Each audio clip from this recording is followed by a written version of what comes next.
Assalamualaikum warahmatullahi wabarakatuh. Perkenalkan, nama saya Riful Jannah dengan NRP 5020211024 dari Departemen Teknik Kelautan.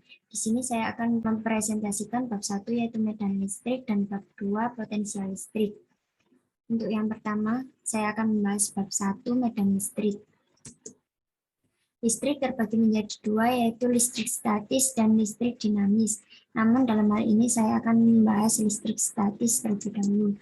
Listrik statis yaitu merupakan muatan listrik yang muncul ketika dua buah benda non-logam digosokkan satu sama lain. Muatan listrik statis ada dua jenis, yaitu muatan positif dan muatan negatif. Untuk sifat-sifat muatannya, yang pertama yaitu muatan sejenis saling tolak-menolak, yaitu misalnya ketika muatan positif bertemu dengan muatan positif, maka akan tolak-menolak, dan ketika muatan negatif bertemu dengan muatan negatif juga sama, akan tolak-menolak. Untuk sifat muatan yang kedua, yaitu muatan tak sejenis saling tarik-menarik, yaitu ketika muatan positif bertemu dengan muatan negatif, dan begitu sebaliknya dengan jika muatan negatif bertemu dengan muatan positif, maka akan saling tarik-menarik. Kemudian selanjutnya yaitu hukum Coulomb. Hukum Coulomb menjelaskan peristiwa tarik-menarik dan tolak-menolak antara benda-benda bermuatan dan mengkuantisasi besarnya gaya elektrostatik.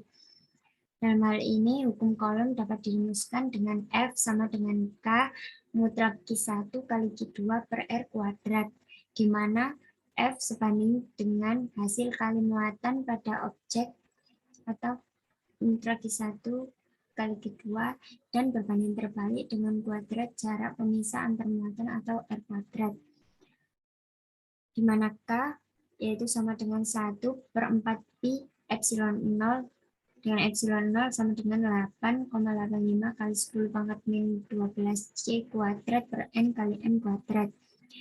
Dan K merupakan konstanta elektrostatis dan memiliki besar 8.988 kali 10 pangkat 9 nm kuadrat per C kuadrat atau biasa disebut dengan primitivitas ruang hampa. Kemudian selanjutnya bab 2 yaitu potensial listrik. Di sini saya membahas kapasitas kapasitor. Kapasitor merupakan perangkat yang dapat menyimpan energi dalam medan listrik. Secara umum, kapasitor terbentuk dari dua buah konduktor yang diberi muatan atau sama besar, tapi beda jenis, dan terpisah oleh suatu bahan isolator atau dinamakan bahan dielektrik. Bentuknya dapat bermacam-macam. Kemudian proses pemberian muatan atau pengisian kapasitor dapat dilakukan dengan menghubungkan kapasitor atau masing-masing konduktor dengan sumber tegangan atau potensial tertentu. Kemudian kapasitas atau kapasitansi suatu kapasitor, di mana muatan yang tersimpan dalam suatu sistem kapasitor sebanding dengan besar beda potensial yang diberikan, dan faktor kesebandingan antara muatan yang tersimpan dengan beda potensial yang diberikan dinamakan kapasitansi atau kapasitas, yang menyatakan kemampuan atau kapasitas kapasitor untuk menyimpan muatan disimbolkan dengan C, dan dapat dirumuskan dengan Q sama dengan C kali delta V. Suatu kapasitansi biasanya bergantung pada bentuk atau ukuran posisi relatif antar konduktor.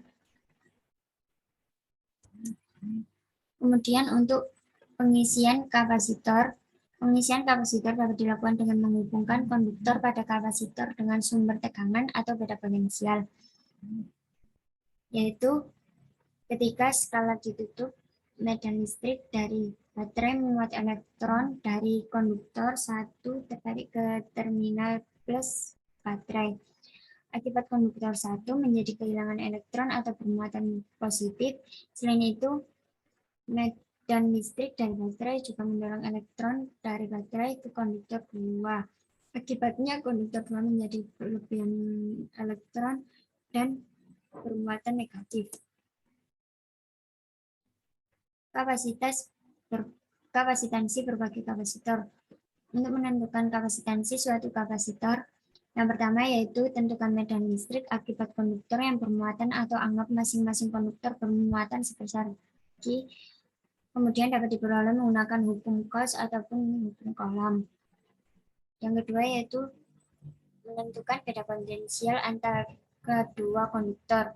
Kemudian yang ketiga, menentukan kapasitansi sistem kapasitor tersebut dengan mengingat bahwa kapasitansi merupakan perbandingan antara muatan dengan beda potensial yang terjadi. Sekian dari saya, semoga bermanfaat. Kurang lebihnya mohon maaf. Wassalamualaikum warahmatullahi wabarakatuh.